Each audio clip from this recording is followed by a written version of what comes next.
برانی کبیر میں حسن درجے کی روایت ہے۔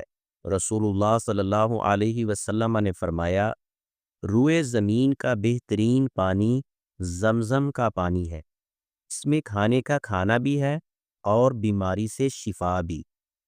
اس حدیث مبارکہ کا مفہوم یہ ہے، نبی کریم صلی اللہ علیہ وسلم نے اس پانی کے 3 عظیم پہلو بیان کیے۔ نمبر 1، سب سے بہترین پانی۔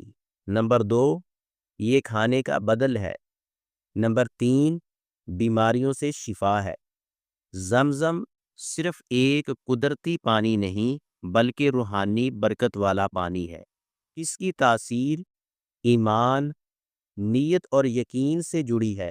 زمزم کا پانی اگر کوئی صحت کی نیت سے پیے گا تو شفا پائے گا، اگر رزق یا علم کی نیت سے پیے گا تو وہ عطا ہوگا۔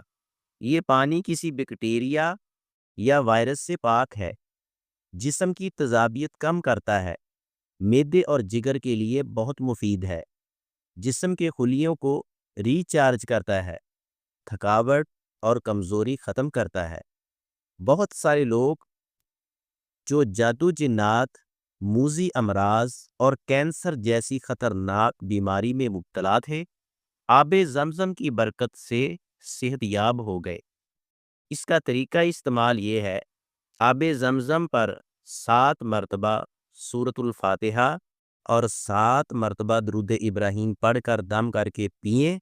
انشاءاللہ چند دنوں میں اس کے فوائد نظر آنے لگیں گے۔